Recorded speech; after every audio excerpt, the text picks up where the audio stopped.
Kita akan segera masuk dalam firman Tuhan dan saya mau bertolak dari apa yang tadi Nita udah bagikan buat kita semua di 7 menit pertama yang mengagumkan tentunya ya.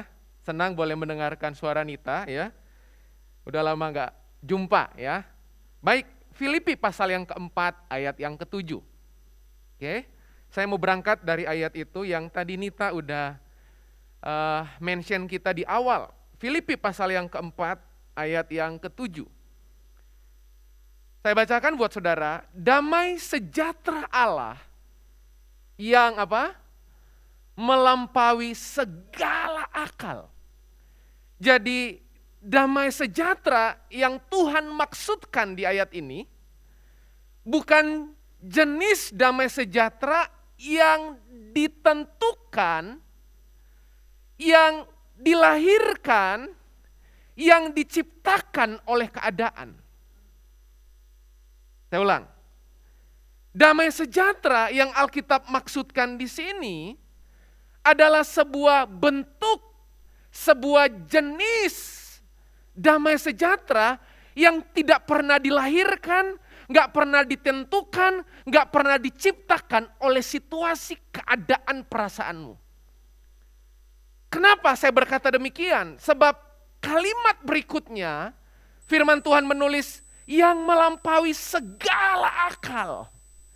Jadi jenis damai sejahtera yang dimaksudkan di sini adalah sebuah jenis damai sejahtera yang tidak bisa diukur oleh keadaan, situasi, kondisi apapun. Makanya Alkitab bilang jenis yang satu ini melampaui segala akal. Nah, perhatikan kalimat berikutnya. Akan apa? Memelihara hati dan pikiranmu dalam Kristus Yesus. Yang akan pelihara siapa? Kristus. Sebab Alkitab bilang damai sejahtera dari Tuhan itu memelihara. Nah, yang dia pelihara bukan keadaannya. Yang dia pelihara bukan situasinya. Yang dia pelihara bukan kondisinya. Tapi yang dia pelihara adalah hati dan pikiran saudara. Sampai sini paham? Kenapa dia mesti pelihara hati dan pikiran saudara? Karena seringkali dalam kehidupan kita selalu berpikir kondisi hati kita, keadaan pikiran kita sangat dipengaruhi oleh apa yang kita lihat di sekitar kita. Makanya jenis damai sejahtera yang Alkitab maksudkan bukan jenis damai sejahtera yang ditentukan oleh keadaan. Makanya gini, orang yang pelihara cara berpikirnya, memelihara kehidupannya, memelihara hatinya. Justru orang-orang itu yang akan gak dipengaruhi oleh apapun keadaan situasinya. Makanya Alkitab bilang damai sejahtera yang melampaui segala akal. Nah, pagi hari ini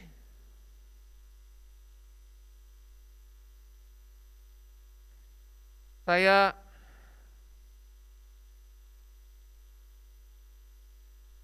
mau berbagi tentang apa yang sudah sebenarnya Nita sempat singgung tadi.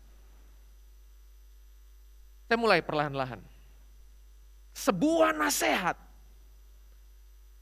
atau mungkin sebuah perintah punya kuasa atau tidak, punya kekuatan atau tidak. Nasihat itu didengarkan atau tidak seringkali bergantung pada relasi yang dibangun oleh si pemberi perintah dan si penerima perintah. Sampai sini saudara paham? Jadi nasihat yang datang dalam kehidupan saudara, perintah yang seseorang berikan dalam hidup saudara, saudara ikuti apa enggak? Saudara nurut apa enggak? Punya kuasa atau tidak dalam kehidupan saudara? Itu bergantung pada relasi yang dibangun oleh si pemberi perintah kepada si penerima perintah. Jadi tidak bergantung pada komunikasinya, tidak. Makanya saya suka bingung kalau ada orang tua datang sama saya bilang gini, Ko Jeff, gimana caranya berkomunikasi yang baik dengan anak saya supaya didengar oleh anak saya? Jangan fokus pada komunikasinya. Fokus aja pada relasinya. Karena relasi yang baik akan melahirkan komunikasi yang baik. Jadi jangan pernah fokus pada bagaimana cara saya berkomunikasi yang baik. No, justru yang harus Anda lakukan adalah bagaimana saya bangun relasi yang baik, sebab komunikasi hanyalah bagian kecil dari sebuah relasi. Kalau relasinya egois, kalau relasinya nggak saling menghormati, kalau relasinya kacau, kalau relasinya nggak saling mendukung, otomatis komunikasinya terganggu. Saudara paham sampai bagian ini? Makanya hari ini, mari yang harusnya kita fokuskan adalah bagaimana cara berelasi. Bukan bagaimana cara berkomunikasi. Bukan. Sebab sekali lagi, kalau relasi Anda baik, hubungan Anda baik, pasti apapun yang Anda komunikasikan dengan mudah diikuti, dengan mudah dilakukan oleh si pemberi nasihat. Nah, selama ini apa yang terjadi? Tanpa kita sadar.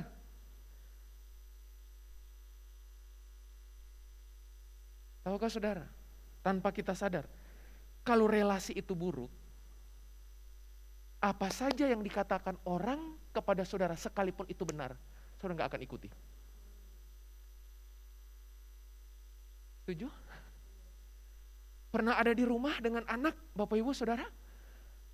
Orang tua mau kasih tahu apapun, dengan cara komunikasi apapun, mendelivery pesan itu, sekalipun pesan itu benar, tapi sulit buat anak Anda mengikuti apa yang menjadi kemauan Anda.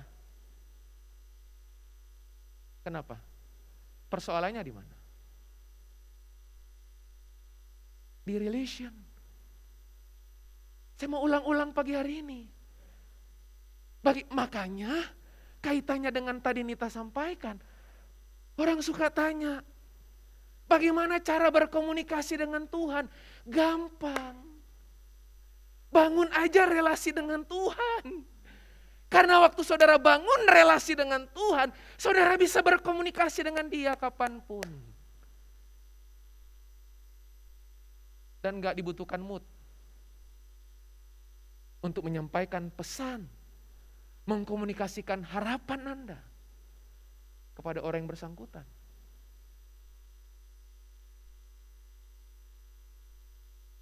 Makanya hari ini kita akan lihat bagaimana dampak apa yang akan terjadi kalau saudara punya relasi yang bagus. Oke? Ekspresi dari relasi yang baik itu Anda akan rasakan dampaknya. Saya beri contoh. Minggu lalu, seingat saya, semoga nggak salah, Irwan udah menyampaikan kuasa kesepakatan. Oke? Loh, saudara tahu apa arti kesepakatan? Waktu saudara berkata gini, saya sepakat dengan Tuhan. Saya sepakat dengan seseorang. Arti kesepakatan itu artinya apa? Kesehatian antara hati, kerinduan, harapan. Saya ulang. Jadi ada 3 unsur sebuah kesepakatan. Unsur kesepakatan itu gini, melibatkan isi hati di dalamnya. Makanya susah Anda membangun kesepakatan Kalau hati Anda nggak nyampe kepada orang itu dan susah Anda menyampaikan, mengkomunikasikan isi hati saudara, kalau saudara nggak pernah bangun relasi dengan orang itu. Tuhan gampang mengkomunikasikan harapannya dan kerinduannya. Kalau Anda bangun relasi dengan Dia.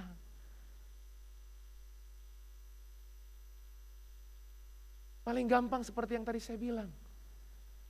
Ada begitu banyak orang tua loh.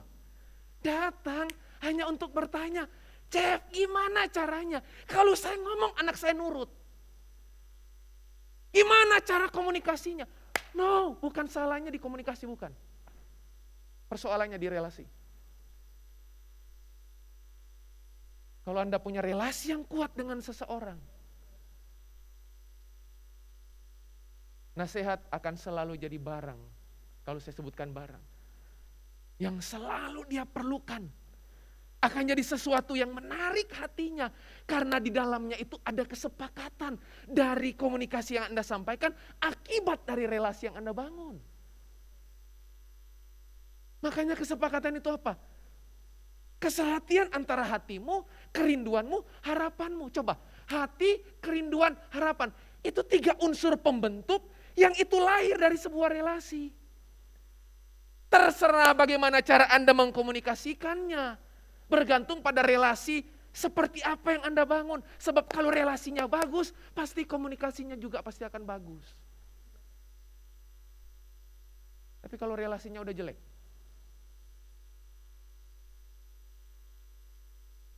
besar kemungkinan cara Anda mengkomunikasikan pasti jelek. Nah, mari kita lihat. Apa dampak orang yang punya relasi yang kuat? Entahkah kita dengan Tuhan maupun kita dengan pemimpin kita. Kita dengan orang lain. Kita dengan orang-orang sekitar kita. Ingat baik-baik, pagi hari ini saya udah kasih titik tekannya, titik fokusnya. Fokusnya bukan how to communicate, bukan bagaimana cara saya mengkomunikasikan. No. Tapi fokus dulu bagaimana cara saya bangun relasi. Bukan komunikasinya. Percuma Anda belajar communication skill kalau Anda nggak punya relationship skill. Setuju? Dengan cepat. Ada 2 dampak. Kalau kita membangun atau meng-create dengan sengaja relasi dalam kehidupan kita. 1 Samuel pasal 14. Kitab 1 Samuel pasal 14 ayat 6 sampai ke 7. 1 Samuel 14 ayat 6 sampai 7. Berkatalah Yonatan kepada bujang pembawa senjatanya itu. Oke? Yonatan bin Saul berkata kepada bujang pembawa senjatanya, mari kita menyeberang ke dekat pasukan pengawal orang-orang yang tidak bersunat itu. Mungkin Tuhan akan bertindak untuk kita. Sebab bagi Tuhan tidak sukar untuk menolong, baik dengan banyak orang maupun dengan sedikit orang. Saudara perhatikan ayat ke-7. Lalu jawab pembawa senjatanya itu kepadanya. Jadi ini ada struktur atas bawah. Yonatan sang pemimpin dengan bujangnya si pembawa senjata. Lalu jawab pembawa senjatanya itu kepadanya, lakukanlah niat hatimu itu, sungguh aku sepakat. Sungguh aku sepakat. Namun jauh sebelum si bujang pembawa senjata ini berkata, sungguh aku sepakat. dimulai dengan sebuah kalimat sederhana. Lakukanlah niat hatimu. Saudara, bagaimana mungkin, bagaimana bisa bujang itu berkata demikian kepada Yonatan sang pemimpin? Waktu Yonatan mengkomunikasikan apa yang jadi kerinduan, harapan, isi hatinya, si bujangnya langsung berkata, lakukan apa yang jadi niat hatimu. Aku itu support, aku itu sepakat. Kalau saudara melihat kisah ini, jelas kita lihat. Waktu Yonatan posisikan diri sebagai orang yang memimpin, entahkah saudara sebagai suami, entahkah saudara sebagai orang tua, yang kemudian memimpin orang atau memimpin anakmu, entahkah saudara itu sebagai pemimpin perusahaan, dimanapun saudara berada, kemampuan Yonatan mengkomunikasikan pesannya itu lahir dari sebuah relasi yang kuat antara Yonatan dengan pembawa senjatanya. Makanya pembawa senjatanya berkata, lakukanlah niat hatimu itu, sungguh aku sepakat. Nah, pertanyaannya, gimana sampai kita bisa ada di spirit yang seperti ini? Itu penting. Itu penting. Itu penting.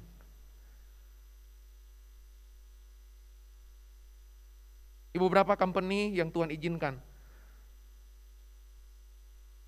saya layani sebagai seorang konsultan. Banyak pemimpin perusahaan CEO di ruang-ruang private room berdua dengan saya, selalu bilang gini, Pak, saya udah sering komunikasikan hal ini. Kenapa selalu deadlock? Jangan-jangan sistem kami, Pak, yang kurang. Jangan-jangan infrastruktur yang kurang. Jangan-jangan, Pak, saya bilang, menurut Pak Jeffrey apa yang kurang?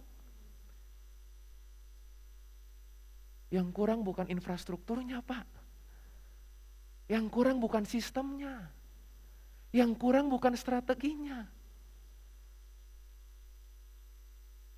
Yang kurang adalah Bapak gak pernah punya waktu untuk menyampaikan isi hati Bapak dengan sebuah relasi yang bagus. Saya jadi mudah mengkomunikasikan apapun yang saya rindukan untuk anak saya Kesia lakukan. Karena saya punya relasi yang bagus dengan dia. Saya nggak perlu ngotot, saya nggak perlu marah, saya nggak perlu. Saya mengkomunikasikan yang lahir dari relasi saya dengan dia.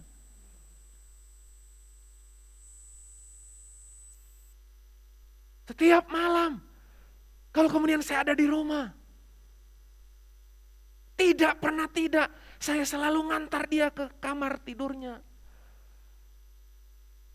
Dan 30 menit waktu dia di ranjang kami ngobrol. Pertanyaannya muncul beragam, Pak, kenapa Papa pingin jadi pendeta?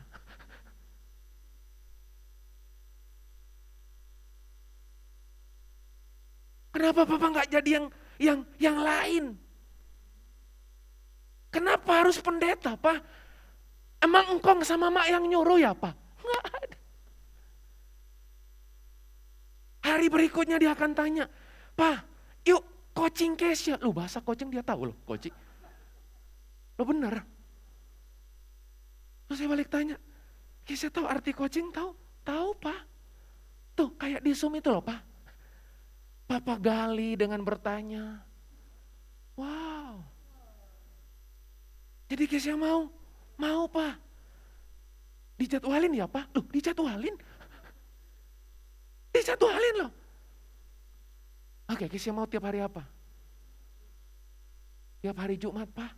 Oh, hari Jumat loh dia minta. Boleh nggak kalau nggak hari Jumat? Karena biasanya Jumat, Papa udah tinggalkan rumah.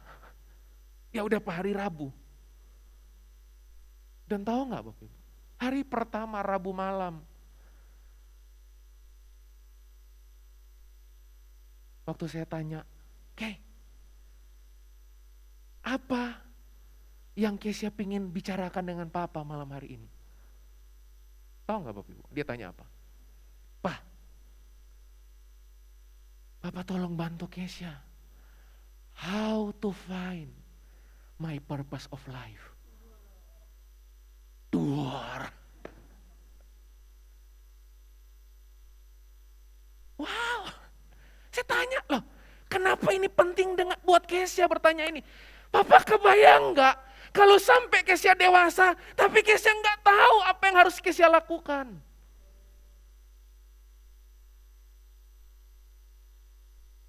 Saya kan nggak mungkin akan ngomong, Tuhan yang kasih tahu.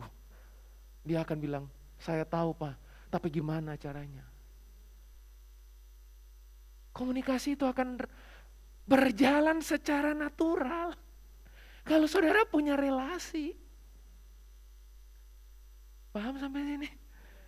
Saudara punya relasi, saudara gampang mengkomunikasikan apapun isi hati saudara. Dengan Tuhan sama.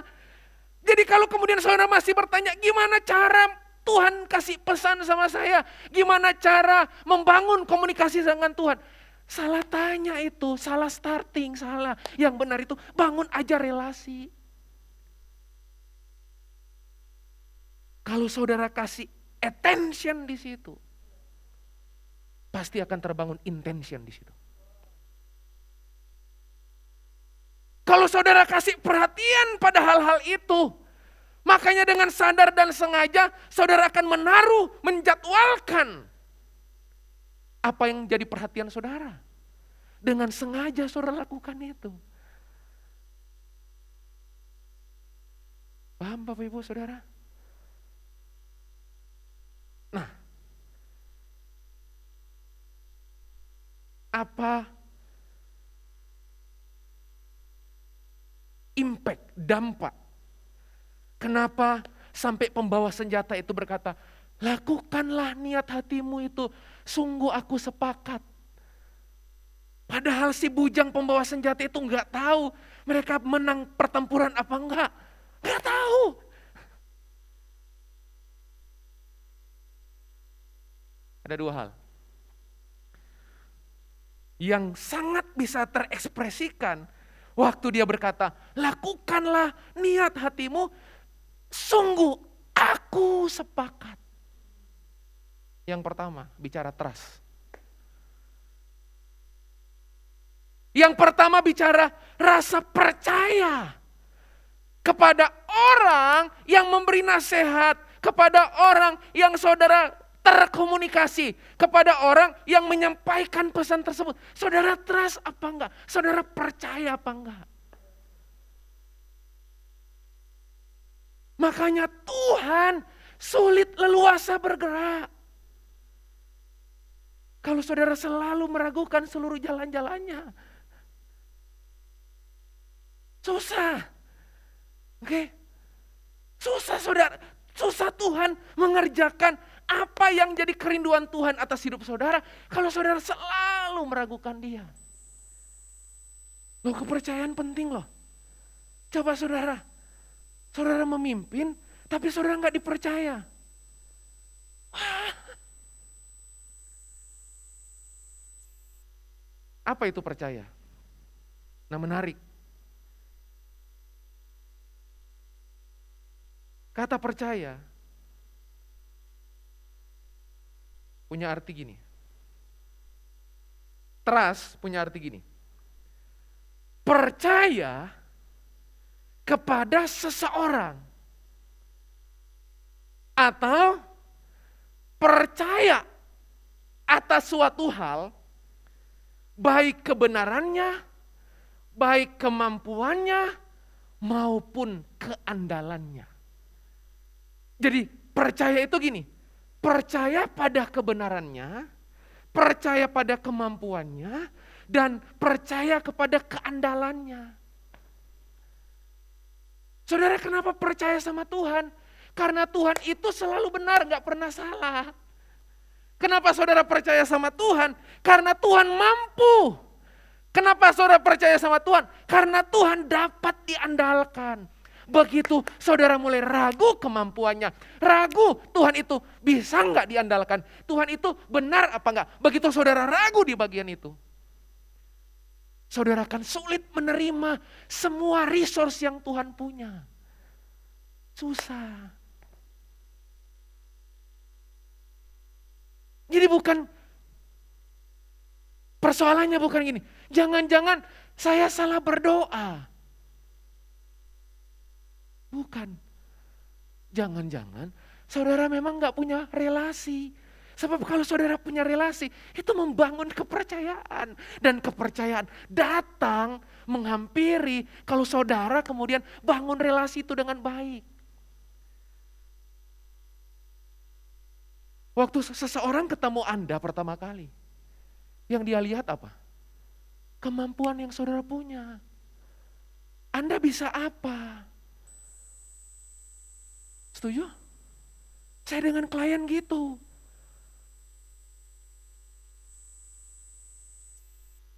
Bapak punya experience apa? Pak Jeffrey punya expertise-nya di mana? Ini.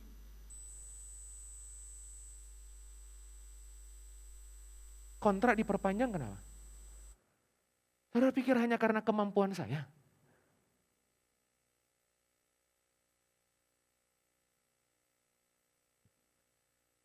Mereka percaya pada apa yang saya katakan. Saudara, orang gak akan percaya pada apa yang Anda pikirkan sampai Anda mengucapkannya. Halo? Saudara tahu apa yang saya pikirkan sekarang, tahu? Gak tahu. Sampai saya mengucapkannya, saudara jadi tahu apa yang saya pikirkan. Bagaimana mungkin orang bisa tahu apa yang Anda pikirkan kalau saudara gak pernah mengucapkannya?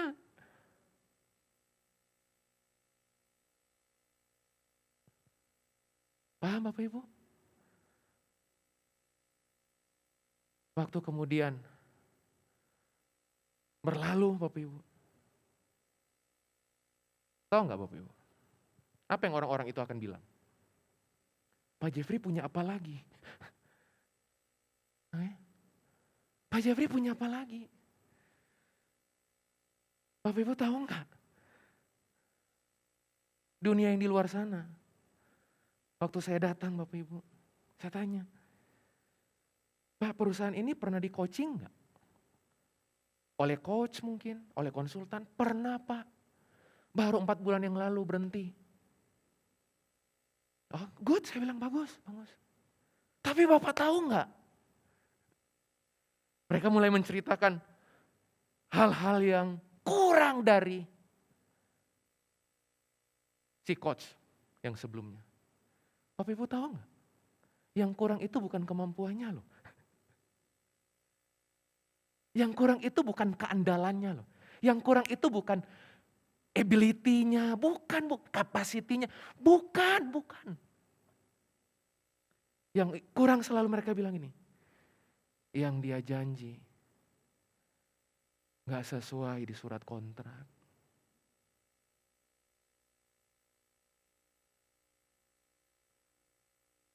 Sejak saat itu saya tahu, saya akan kasih melebihi surat kontrak.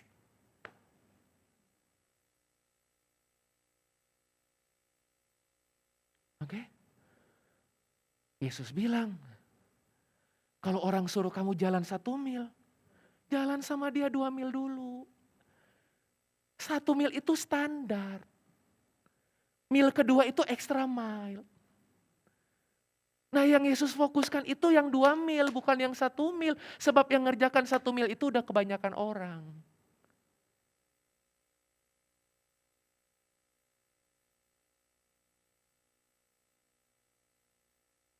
Pak, bisa bikin beres bagian ini enggak Pak? Tapi saya tahu Pak, enggak ada di surat kontrak Pak. Enggak apa-apa. Hari ini saya akan kerjakan buat Bapak. Boleh Pak kumpulkan direksinya? Boleh. Kumpul Bapak Ibu. Ngobrol Bapak Ibu. Selesai ngobrol, saya report sama bosnya. Pak seperti ini. Oke. Baik, makasih Pak Jeffrey, saya pulang. Telepon dia. Pak, tambahkan surat kontrak baru Pak.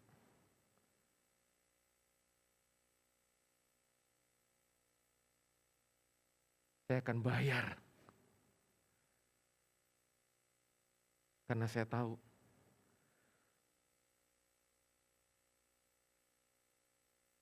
apa yang Bapak lakukan buat perusahaan kami. Yang diuntungkan siapa Bapak Ibu? Bukan saya.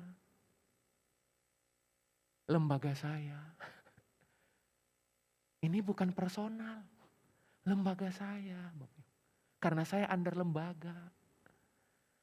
Tapi bagaimana mungkin orang akan tahu lembagamu? Kalau orang gak tahu displaynya.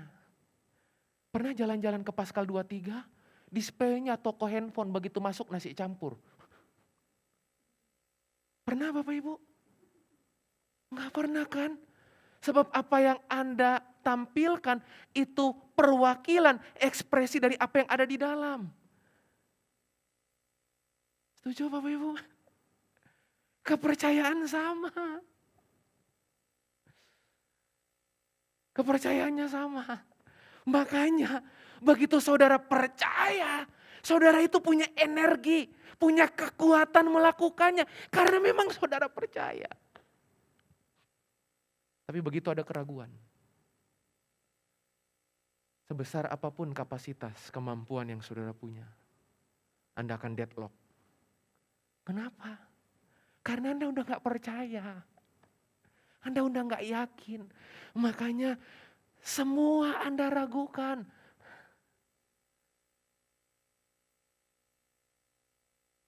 Tapi bujang ini bilang apa? Lakukan niat hatimu itu, sungguh aku sepakat. Jadi yang pertama, dampak dari sebuah relasi. Itu trust. Anda percaya. Percaya bukan karena keadaan. Percaya bukan karena situasi. Percaya bukan karena kondisi. No. Anda percaya bahwa Tuhan bisa bereskan semuanya. Anda percaya bahwa pemimpin bisa lakukan semuanya dengan baik bersama Anda. Anda percaya bahwa orang tuamu mengasihi saudara. Apa dampak yang kedua?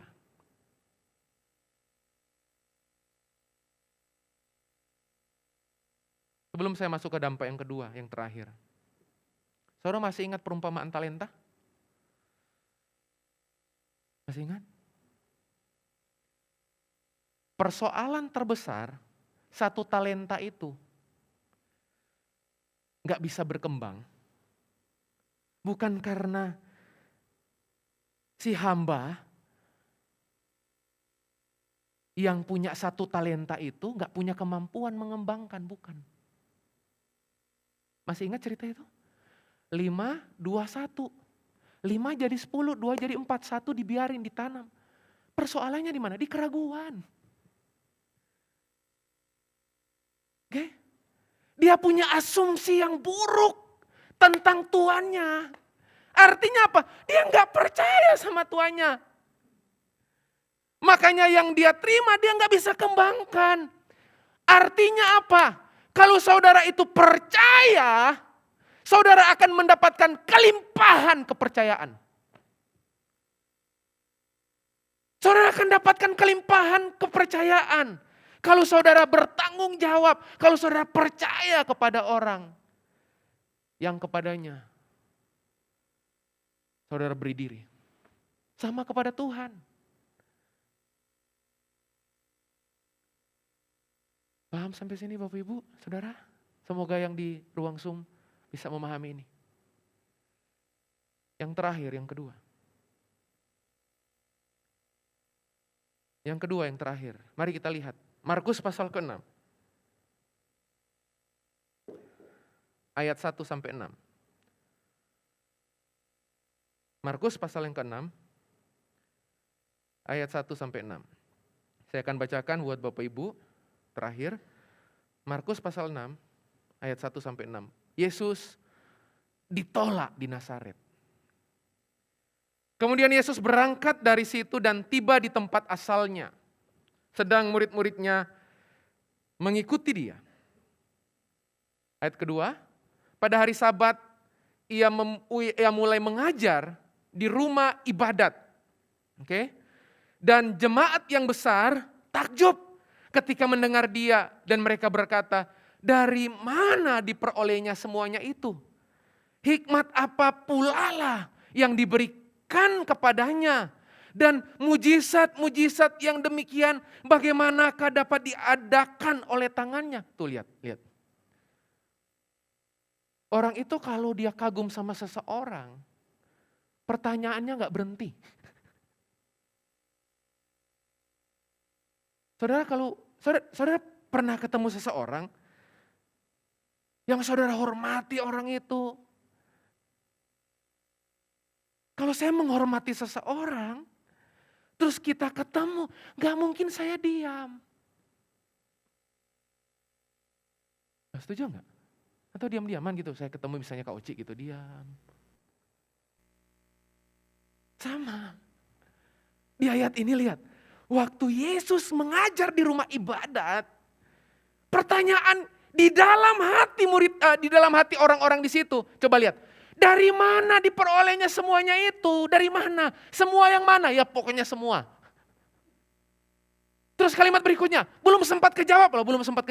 Hikmat apa pulakah yang diberikan kepadanya? Dan mujizat-mujizat yang demikian, bagaimanakah dapat diadakan oleh tangannya? Jadi mereka tanya hikmatnya, mereka tanya kuasanya. Dari mana?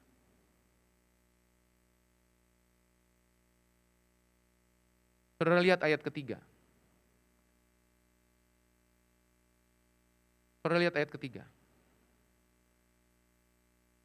Bukankah ia ini tukang kayu, anak Maria, saudara Yakobus, Yoses, Yudas, dan Simon?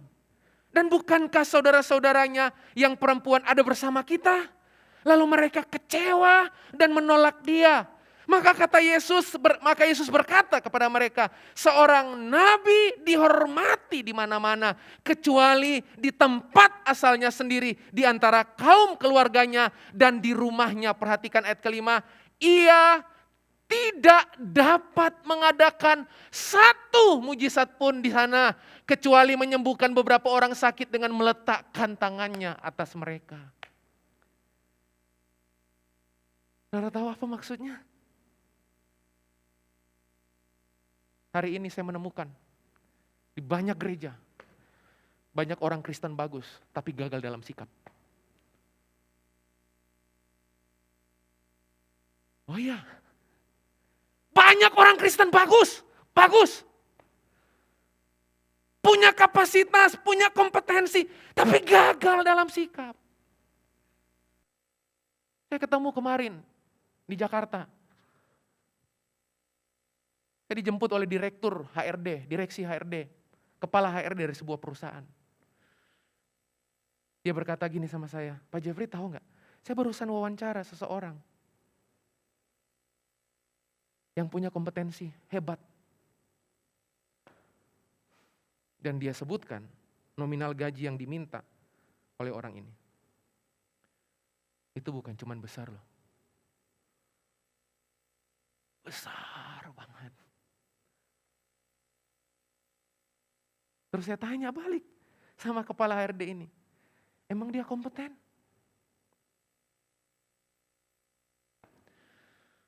Bukan di atas rata-rata lagi Pak.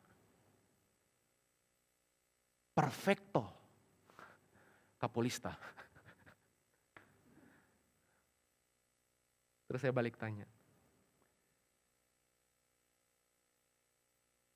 Bapak rekrut? Kenapa? Masa Pak? Baru pertama kali interview sambil ngerokok.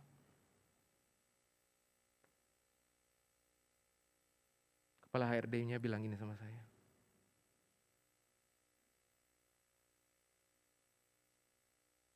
Dia mau minta berapapun, sekalipun dia hebat, saya nggak akan rekrut. Padahal owner udah bilang saya, Pak Jeffrey, berapapun yang dia minta, kasih. Ulang, berapapun yang dia minta, kasih.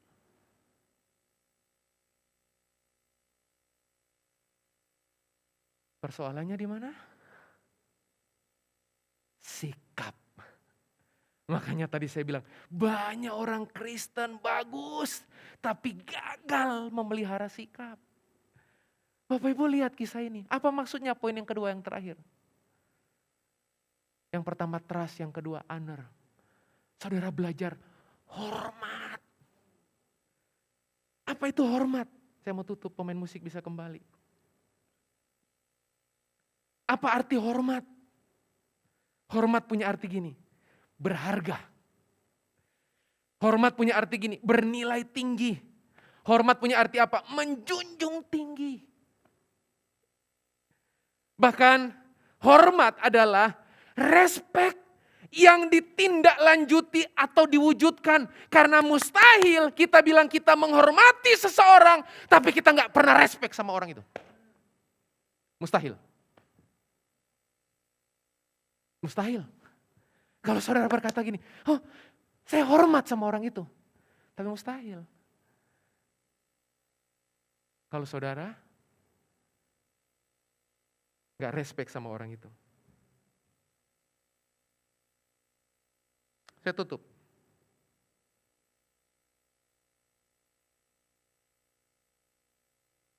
Dengan sebuah kalimat sederhana. Hormat akan selalu menarik apapun. Saudara tahu gak? Cara menarik semua sumber-sumber. Yang misalnya Roy punya.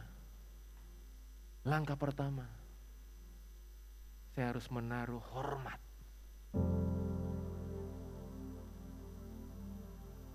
Karena begitu sikap hati saya benar,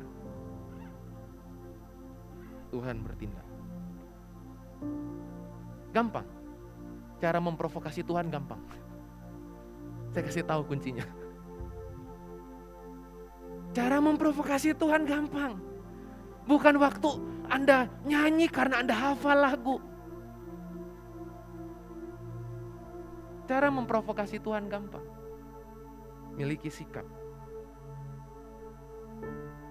Miliki rasa hormat. Anda belajar respect.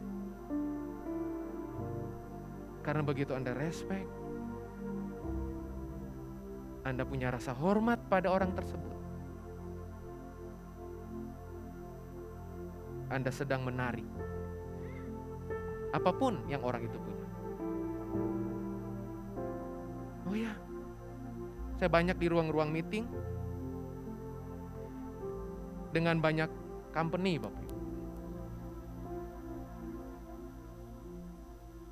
Saya masuk ruangan itu, saya bisa rasakan atmosfernya tuh. Perusahaan ini buruk di kultur hormat. Company ini tekor, rusak. Di area apa? Penghargaan. Meeting, Bapak Ibu. Terlihat banget dari gestur, cara bicara. Bagaimana mungkin kita pingin orang itu hormati kita, orang itu hargai kita, kalau kita sendiri gak pernah memperlakukan orang itu dengan rasa hormat. Tuhan hormati Anda loh. Saking dia hormati Anda, dia gak pernah paksa Anda. Seringkali kan kita gitu kan, suka-suka. Dan begitu kita gak suka, kita suruh Tuhan yang beresin yang kita gak suka. Sama seperti kisah ini. Alkitab bilang tidak ada satupun mujizat. Kurang sakti Yesus? Kurang hebat? Ternyata cara mengundang mujizat turun dalam pekerjaan Anda, turun dalam aktivitas Anda. Miliki rasa hormat. Rasa hormat sama Tuhan, rasa hormat sama pemimpin, rasa hormat sama orang-orang di sekitar kita. Coba bangun itu. Dan nanti saudara lihat, tiba-tiba promosi datang. Oh iya, saudara tahu nggak? Kalau saudara punya kultur, saudara akan bisa bangun kultur. Oh iya, cara ngomong kita beda. Kalau saya punya kultur hormat, begitu saya di ruang coaching, consulting, dengan para manajer, dengan para dirut, yang S2, kuliah lama, experience-nya banyak. Dia punya pengetahuannya, saya punya kehidupannya. Dia punya pengalaman,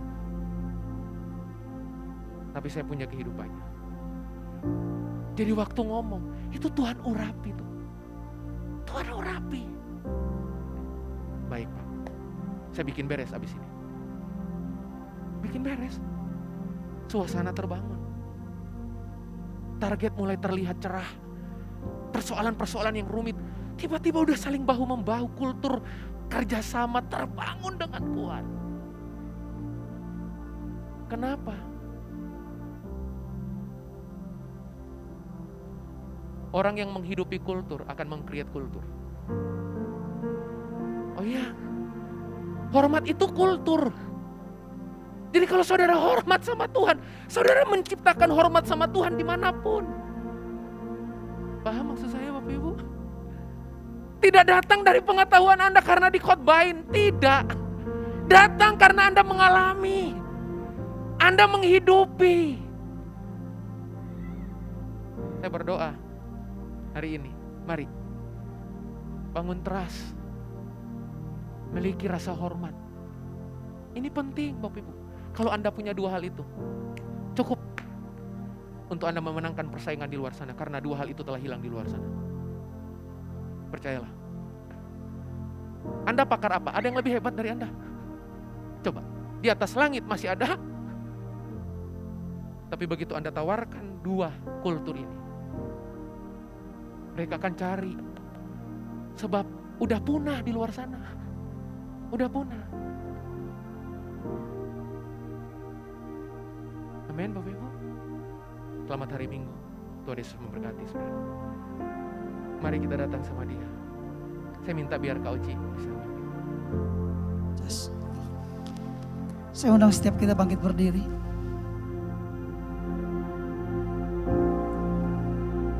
Hormati Tuhanmu like never before.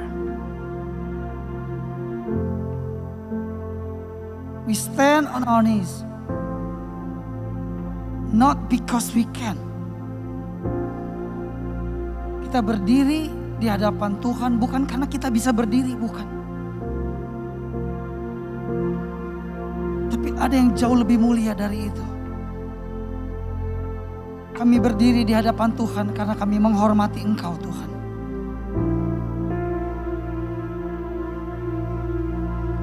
Kami berdiri di hadapan-Mu karena kami percaya kepadamu.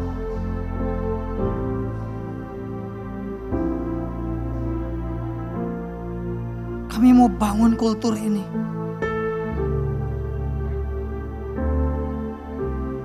Karena the blessing will come automatically when we have trust and honor.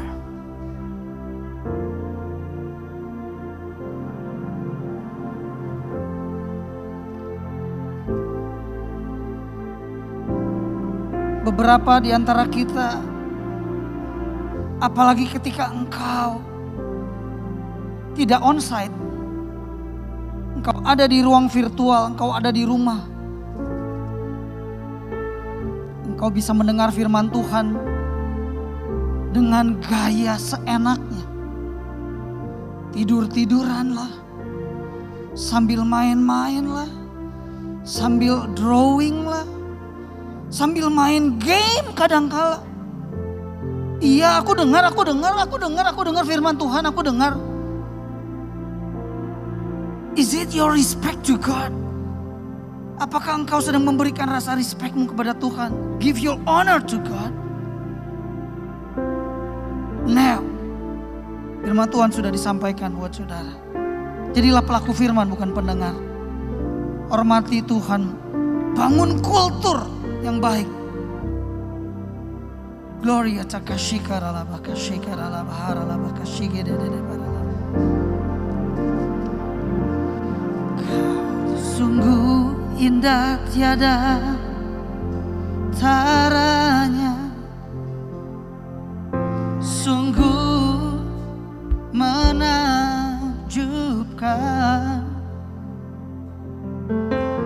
sungguh ajaib untuk dimengerti, lebih dari semua yang ada.